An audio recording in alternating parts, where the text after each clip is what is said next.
I'm revealing something to the internet for the first time Oh today. my God. Hi, I'm Emilio, And I'm Ryan. and we're two friends from two different countries. Join us as we share our online friendship with you guys. And the perspectives from two different worlds. The show starts now. What's up, everybody? Welcome back to the Terminally Online Pen Pals podcast. I'm your Featuring- host, number 1, and also number 50, because the first 49 host died. Today, Yeah, actually, unfortunately. funny we mentioned numbers. Today is a very special episode because we're going to count every single number. So yeah, that's why this episode is actually quite short. It's one of our shorter episodes because I think we'll be done quite quickly. So I'll just kick us off. The education system only taught me how to count to 10, so we're not going to make it that far. 1. 2. You know what? We should just have a normal episode. Yeah, let's get this, guys. We don't know how to do math or numbers anyway, so it doesn't really matter. How's it going? How are you doing this fine evening? Oh, dandy as always, Emilio. How about you? How are you feeling tonight? Honestly, I'm kind of sad. I was really excited about the numbers episode. I thought this time I could actually pull it off, but I couldn't. Unfortunately, neither of us are that intellectual. We don't really. We didn't attend school very long. I know I personally faked my degrees in my high school diploma, so I didn't exactly make it that far in the math department. I know a story. Actually, it's funny you mentioned that. I know a story of two guys that graduated accidentally. I thought you were going to say I actually faked a degree. Oh, yeah, totally. But that's not the funny part. I know two guys. This is no joke. I have two friends that graduated college accidentally. How do you accidentally graduate college? It's a really funny anecdote. Like they didn't take all their classes, have all their credits, or like their teacher mismarked their grade or something? It's really funny. So these guys are both engineers. I don't remember what, like, specialty.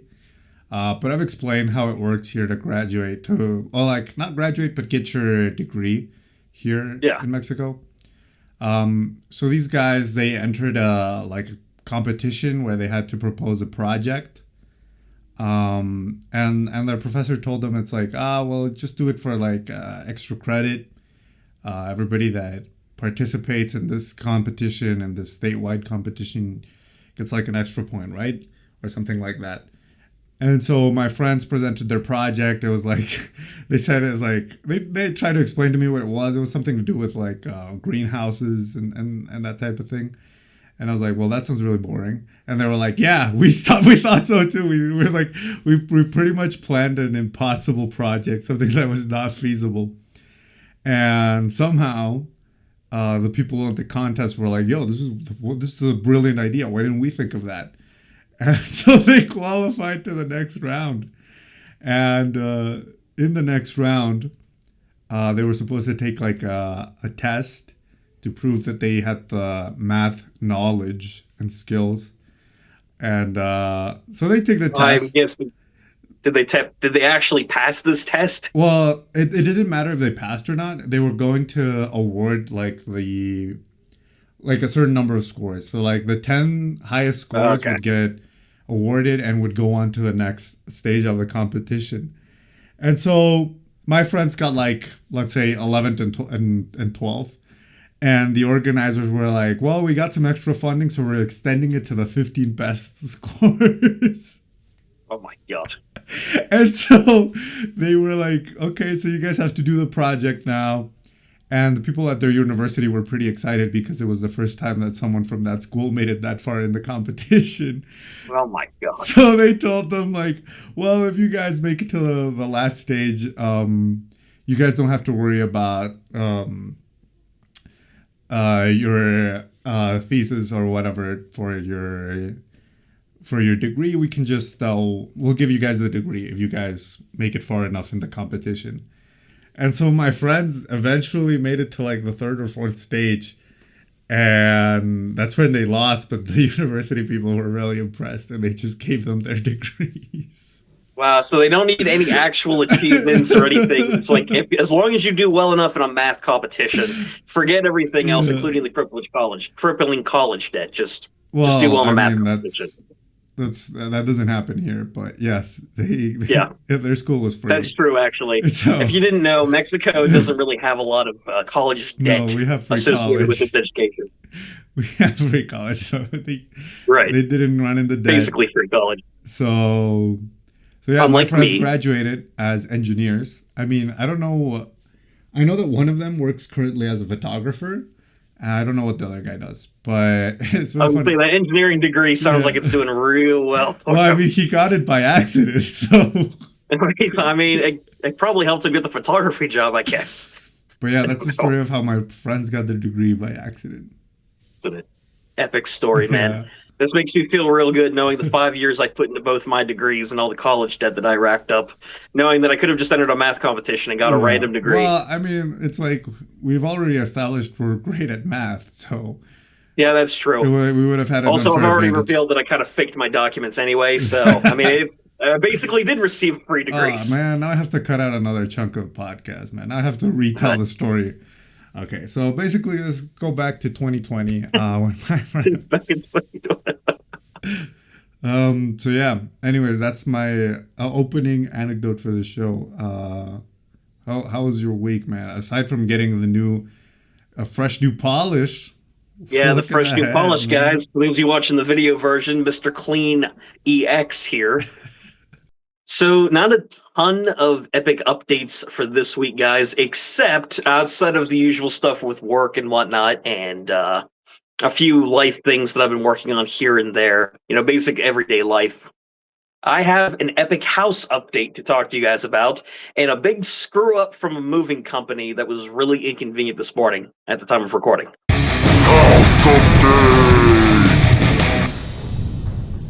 No, guys, as I have updated you, we have been working on a lot of projects with this house, including the latest one being the bathroom. I described a lot of things that have been set up in there as of late. And today we received a delivery, not for the bathroom, but for the kitchen. We ordered a lot of really cool material for it, including a new dishwasher, new countertop, you know, kind of sprucing the place up. This is a full-blown remodel. Here's the problem. The original delivery date was originally set for September 4th, which is next Friday. And we obviously, when you make plans to have a lot of amount of equipment delivered or materials, you're obviously going to plan around that for your schedule, work, and whatnot. So what I'm That hearing didn't is that happen. next week we're not going to do the show. No, not at all. Well, actually, we will be able to because of the development today. Oh. It was supposed to have been next week. It was delivered this morning, unexpectedly while we were all still asleep. 15 minutes before they got there to the house, they said, "Hey, your shipment's coming here a week early. We're just going to drop all your stuff off here." And we're like, this is around like 9:30 in the morning. And I'm like, are you fucking kidding me? Who made the call on this? This was supposed to be keyed for next week. So everyone's scrambling to get up. You put your shoes on, you go down. Because Wait we a have to minute. So direct it's them. 9 a.m. and you're still not out of bed? No, it was my day off, man. So no, I was sleeping in. I work a very early schedule, guys. Occasionally, to maintain this that you guys are seeing for the That's a good episode. point. Yeah. But it was one of those things where it was delivered a week early. The delivery truck driver pulled up here, and unfortunately, it was a series of events where we had to take and direct the truck down the road to where the actual house is at, and then had to unload a bunch of heavy material about mid-morning into the house, unexpectedly. That was before I had coffee, breakfast, or anything else. It was a very unexpected development. We got everything delivered, which was all extremely heavy. That was basically my workout for the day. But it was a very inconvenient, but it was a very inconvenient part, unfortunately, of the material delivery. Anyway, guys, that was basically the house update for this week. Pretty positive, all things considered, except for that moving mishap, unfortunately, which was very inconvenient this morning again. Yeah. I mean, you're lucky that it was your day off, right? Because, yeah, that's the fortunate thing, because if nobody would have been here today, the material would not be at the right location. It would be dumped in the middle of the yard. And imagine seeing like a dishwasher and all this material in someone's front yard. They're like, hell yeah, free stuff. So a lot of stuff could have happened there. Someone with a pickup truck's going to roll up my driveway and I'm going to catch like 3 guys hauling a dishwasher in the back of their cars zooming down the road. Wow, Ryan, that was awesome. Thank you, buddy. I appreciate that. My house update was less exciting, especially because, well, there's no house update in my case. I'm not renovating any houses. uh, Emilio's basically not doing any work, is what he's saying. I'm not fixing anybody's house. No. Other than that, pretty chill week. A bit disappointing though. I didn't get to run this week because on Wednesday when I do intervals, I had to pick up a relative at 6:30 in the morning from the airport, so I didn't have a chance. On Monday was my leg day, so I really fucking hate running on the treadmill. It's so boring. And then today on Friday, I did wake up to run. But the thing is, yesterday, my friend invited me to the Panamerican Volleyball Championship. So I Ooh, went okay. to a volleyball championship. I saw Cuba against the United States. The United States won. Um, In typical fashion, of course. And honestly, that game was really close, but I don't know what happened to Cuba in the last set. In the last set, I think they just gave up. Not to criticize these guys, but Not the. I mean, I don't mean to criticize yeah. Cuba or anything, but at the same time, And the last game was Mexico against Chile, and Mexico was winning the first set, and then Chile just dominated Mexico. It was just like we started off really strong, and then it was just like utter destruction. My friend and I, we had to leave at the third set, and I got home like pretty late, like 11 p.m. and went to bed. Woke up at 5 and then thought, oh my god, I still feel so tired. I barely got any sleep. Oh, because also I woke up before my alarm. I woke up at like 3 in the morning, which is like the worst thing that could happen to you. Every also time that's why you criticize me for waking up at 9 because yeah, you're already up at 3 doing more important things. I I see. wouldn't say it's important, but well, it's important to me, I guess. But yeah, I woke up at 3 a.m. I'm like, I can't go back to sleep. I'm thinking, come on, I'm gonna run tomorrow. I should sleep, and I just didn't. And I just like laid there for 2 hours, contemplating my existence. And when my alarm went off, I'm like, well, there's no way I can go for a run today because today I'm gonna have a long day. I'm gonna like barely be able to function if I go for a run right now. So I just didn't go. And yeah, and that's been my week, and now I'm here. Um, Very epic update, Very as epic always. house update, guys. Ryan, as always, has been, this season, he was really desperate to win the thumbnail competition. I am So, always desperate, guys. so I'm changing the rules. So basically, every time Ryan appears in a thumbnail, it counts as point 0.5 of an appearance. And every time I appear, it counts as I 2. genuinely thought he was going to say something like, every time Ryan has an interesting topic, I show up in the thumbnail. Yeah. Every time I come up with an interesting topic, he'll show up in the Yeah. thumbnail. The difference is I won't bring any interesting content Yeah. and just have Ryan come up with it the whole time. Anyways, Ryan, It's go the perfect ahead. it's the perfect way to win without really trying. Yeah. I'm winning this So, competition by accident, is what I've by learned. accident, yes. It's like last episode, like I brought up the Cracker Barrel thing, and then Emilio showed up in the thumbnail. It's just that it's really hard to make thumbnails out of Ryan because he films it with his phone. So basically, if I want to, like, you can see my arms in the shot, but not Ryan. So I have to use Hold on, sometimes. let me give you some poses you might be able to use. Yeah, but there I can't use that one because of the framing. So basically, it would look like you were just like a floating head, man, with just floating Oh, hands. hold on, let me stand up a little taller here. See maybe if I Probably can give further Emilio back. some good thumbnail shots there. Just For those of you guys watching this on the video, yeah, it looks like he doesn't have there's elbows. like Like it's really no, hard. they're right here, guys. I promise. Anyways, so what interesting topic did you think of breaking onto the show? So, guys, this is a topic, and I'm not going to sugarcoat this. I've been trying to figure out a way to talk about this on the internet for a while now, and it's something that I've I've been thinking about talking about it because it might help some other people watching this episode or coming across this on the internet, period, or whatever else. And it's something that I've dealt with for a good chunk of my life. I've never talked about it on YouTube or social media or anything else. I think the only people I've really discussed it with are my like family and friends, obviously. But it's a little bit more of a serious topic, but also not like it's not. I'm not revealing something like, guys, I secretly killed somebody like 20 years ago, and the body has been found. So I'm going to South America and I'm quitting the show. But this is something that I wanted to talk about here, guys. I've highlighted this subject in videos I've done on the boss many years ago now, and the subject that I'm bringing here today is mental health. Is what I'm Ooh. going to be talking about. And this is something about me personally, some more Rian lore to drop here on the podcast. And Ooh. it's something that's it's taken me a little bit of deciding to talk about openly because I think I hinted at this during our last season of our old show. I mentioned here and there, which was the main reason why it was so inconsistent outside of me getting busy with college at the time. So Oh, I'm okay, finally okay, I get deciding, it, I get it. yeah. I was So I'm like, finally last deciding to season, talk didn't we about just talk about having sex in cars? no, not for the top pod. This was back during when we did our unnamed old show. Yeah, That was like the show we can't talk 2022. about. Yeah, the because for copyright reasons and all that. There's something I wanted to talk about and kind of highlight my experience with without going super in depth to this episode to not drag it out or anything. But it's something I wanted to talk about concerning my association with a mental health condition that I deal with. Nothing psychotic or violent or anything like that, but it's something that a lot of people deal with. And that would be OCD, also known as obsessive compulsive disorder. Emilio, I'm guessing you're familiar with this condition.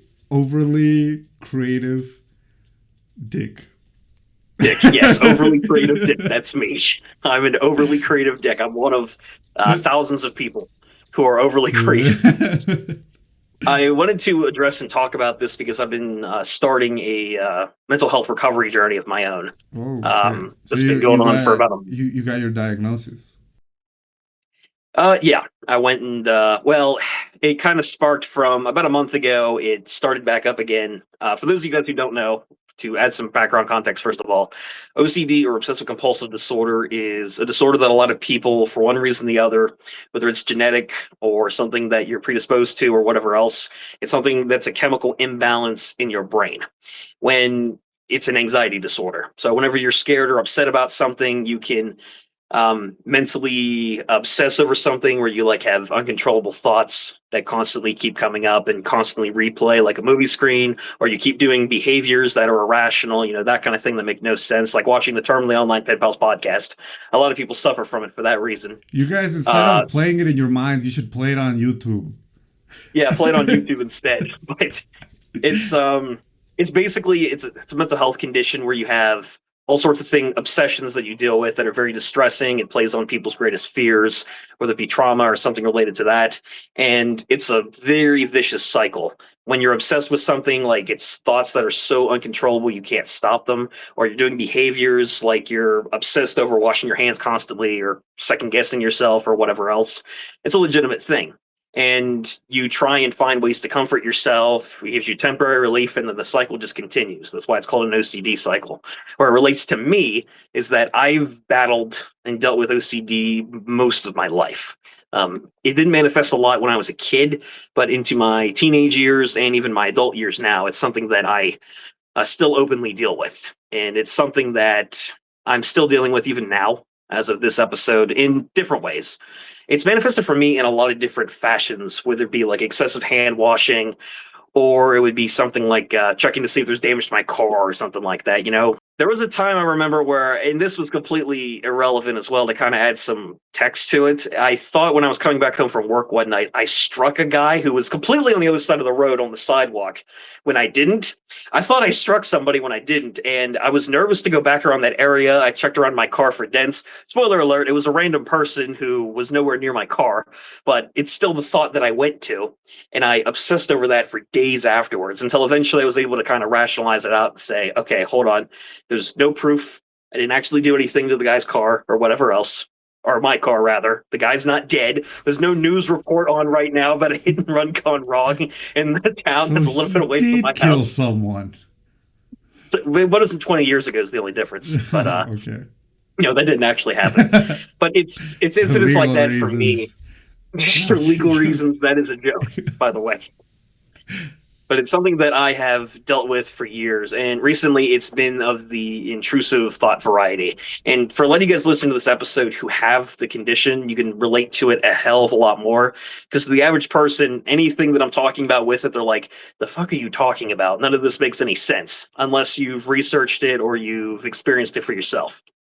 But it's something that I'm dealing with even now concerning intrusive thoughts. And with it's a really weird condition for me for that aspect because I've dealt with it again in multiple different forms and I've gotten past a lot of those forms of OCD in the past, like again excessive hand washing, checking my car for damage. It takes on many different forms. The most recent form for me has been flashing his like recurring images and thoughts related to things I've dealt with in the past, related to old fears from when I was a kid and a bunch of other stuff. And it's something that after dealing with it for so long in 2022, when we were filming the last episode of our old show, I was in remission for a while, probably about a year and a half, something like that, without having like the repeated thoughts or the behaviors and all that stuff. It started back up about a month ago. And after realizing that I was going to go back down that same rabbit hole, I finally decided to go and actually get help for it. So yes, I went to a doctor and I have started the process of a recovery journey is what it's called. And it's something that I'm taking seriously. It's something that I'm looking to not only recover from, but get better with dealing with and everything else. So there's a right way to do it and a wrong way to do it. But that's kind of what I wanted to highlight for the major topic for this episode to kind of talk about my experiences with it a little bit and kind of highlight the condition in general. And I'll talk a little bit more about like the kind of stuff I've dealt with, what to do, what not to do. This is it's pretty serious in a lot of ways, and it's something that I wanted to get out there and be open about to not repeat past mistakes. And also, I was considering making a video about this on the boss anyway. I might still do it to kind of talk about my experiences. I imagine so. How long have you known? What that I've had it. Most of my When did you since get my your diagnosis? That's what I mean. fairly recently. It's Oh, not okay. something I've known I've had it my entire life in some capacity. I didn't fully understand it when I was a teenager. Originally, from when I was a kid, What do you it's mean a when you were a condition. teenager? In my eyes, you'll always be the young 18-year-old. Thank you, buddy. I appreciate that. So, no one checked my driver's license. That's another piece of forged documentation that I have outside of my college degrees. No, it's Yo, valid. I Lego have not faked Batman. anything. Sorry. Lego Batman.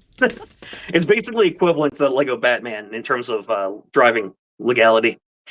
But I've known I've had it for most of my life. Ever since I probably hit middle school, I've dealt with it in some way. And obviously, I didn't fully understand it, but the repeated behaviors, the irrational thoughts that prey on your fears, your anxieties, because again, OCD is, regardless of what the obsession is or whatever else, it's an anxiety or fear disorder. The reason that it fuels up as much as it is because you always have the condition that will never change. The things you can do to recover from it, obviously, when it comes up, but you can't change the chemical imbalance of your brain unless you go through like therapy or you take medication or whatever else. Alcohol. But I've dealt with it.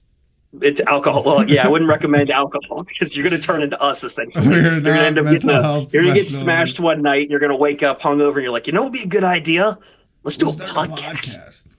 Let's do a podcast, Dude, man. let's open a But bar. let's open a bar together. But I've known for a long time. It's again manifested with over excessive use of hygiene, excessive images and whatnot that play in my head, and a lot of other things that I've dealt with, including like the whole car checking thing. I've known for a while. It's just until recently that I actually went to a doctor to start addressing some of this Holy stuff crap. openly. Finally, making an important life decision, as it were, Oh, to do finally. something about an actual condition that I have. So, I mean, sorry. presently, I'm thinking that this episode should be called What It's Like to Have a Friend with OCD, and it's just me like this. I'm thinking. It's like, hey, let's self promote off my friend's obsessive compulsive disorder How that he can I has. make this about me? Yeah, Uh, it's like, forget everything he's talking about mental health and improvement. Fuck that. Let's figure out a way I can win the thumbnail yeah. competition Yeah, even further. all is fair in love in the thumbnail war. But The other reason that I wanted to discuss this as well, I've seen on the internet when it comes to mental health, a lot of people are afraid to not only face what they have or anything else, but they're afraid to openly talk about it because they're ashamed, they're embarrassed, they feel like they've lost control of their life, and all these other things that people come up with.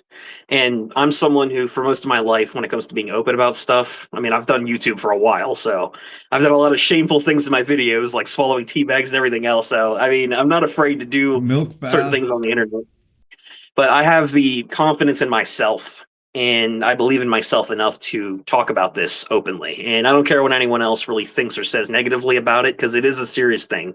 It's real, it's not made up. It's something a lot of people deal with. I've done a lot of research into it, and it's something that, again, I have a lot of experience with. And what's scariest of all about it is that you have no real control over it.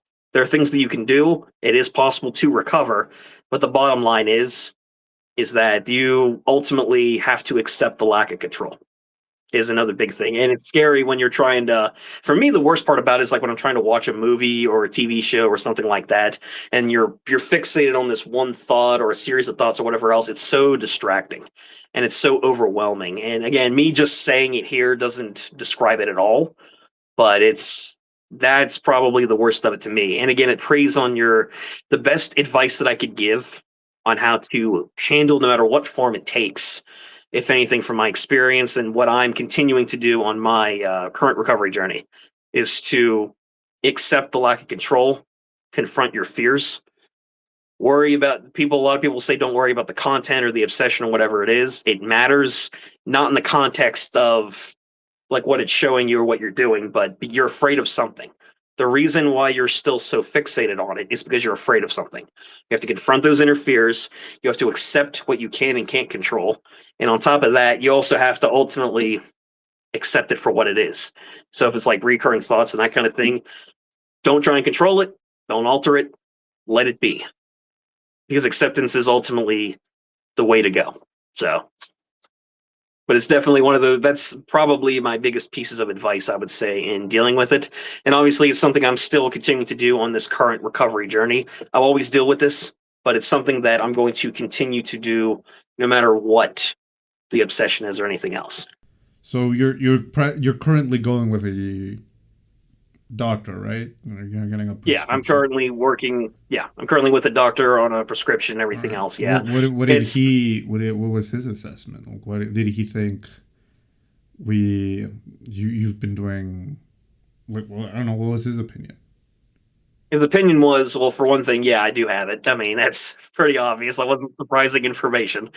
But the ultimate thing that he suggested was there's a lot of strategies that you'll look up that he suggested on the internet. You'll see it's called ERP, exposure and response therapy, or you'll do a lot of these different strategies where you expose yourself to the fears gradually over time. Oh, I Because have ERP. I'm an excessive rap prodigy. Hell yeah! Everybody stay hell together yeah, for my man! mixtape. Finally, we're gonna get the real DeBoss out there. Yeah. Anyway, so what's Yeah, ERP? it's called exposure and response therapy is what it's called. That is outside of like strategies that you can do like mentally and everything else or medication or whatever else. The most effective form of OCD treatment that he had suggested and mentioned was exposure and response therapy.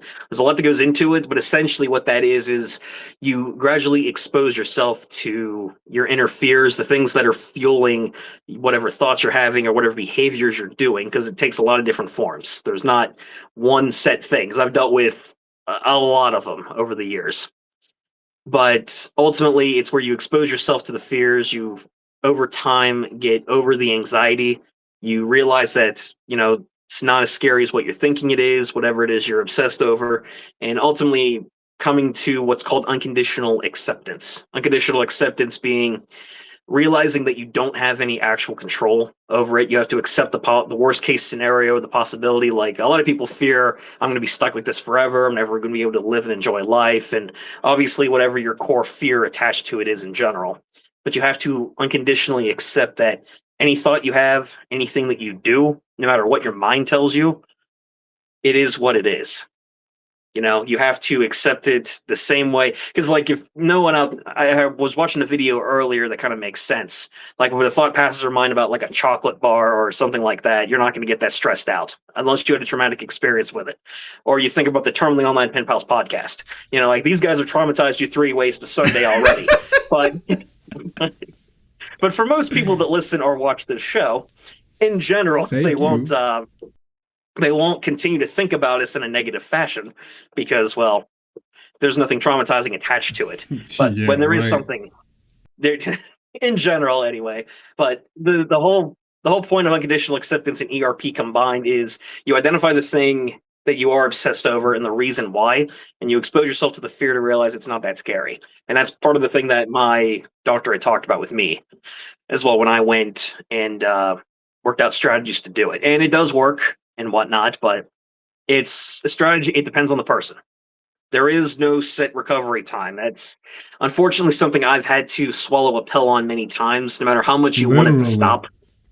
Yeah, or anything else. There is no set timeline, guys.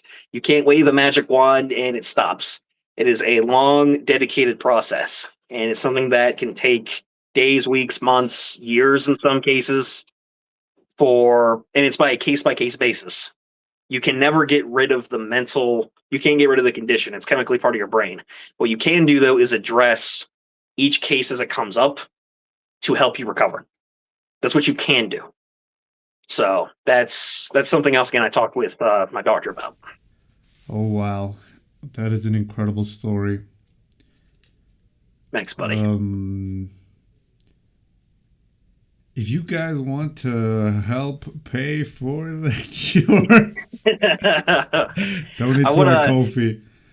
Donate to the Ko-fi, guys. The Rian Bittner Foundation is currently taking donations. The Rian Bittner Charity Association is the official name of it, the RBCA. Please go and donate to that, guys. We could use all the money and support you guys can give us. And I do want to end this off on a positive note as well for all you guys out there like myself who deal with this lifelong condition. This condition does not have to rule you. There are things that you can do, get help, seek treatment, and ultimately can start your own journeys. Do not wait. Do not hold yourself back in life. Don't stop pursuing the life that you want to. Start your journey now. Continue moving forward, and ultimately you can recover. I've done it before. I'm confident I can do it again. And I know for all you guys out there as well, without providing a lot of assurance on it, because everyone's going to deal with different things. Keep going. You got this. Well, Ryan, thank you for being vulnerable on this show. As always. I could never. I'm going to stick to dick jokes. But that's Emilio's only specialty at this point. Just dick jokes. I have to be the funny one now, guys. I can't be the interesting one. I'm still the funny one, but I can also have the serious spotlight on me when necessary. Well, guys, I hope we can't always have a Cracker Barrel controversy. I'm sorry. Yeah. I hope this was as educational as it was for me. I had no idea. Throughout this episode, there were several moments I thought I had OCD myself, but then I kept listening. It turns out I do not. I would look into it just in case, but But I if hope you're gonna this was catch it early. This was as educational as it was. Subscribe, like, comment. Otherwise, that means that you're ableist person against people with OCD. I don't make the rules. That's just how it works. And follow us on all of our social media for more updates on this show when new episodes drop. Is there anything you would like to plug, Ryan? Yes, absolutely, guys. Check out the Ko-fi for the millionth time. Please donate to us. We need all the money we can possibly get. We barely mentioned it. I think that's the first time you talked about it. But check out the Ko-fi, guys. Help keep this show going. Check back on all the social medias for all the epic episodes and clips that we upload from the show. And, of course, follow us on YouTube and Spotify to keep up to date with the video version and the audio version. But that's all from us. That is correct. Until next time, guys. We'll see you next time on the Top Pod.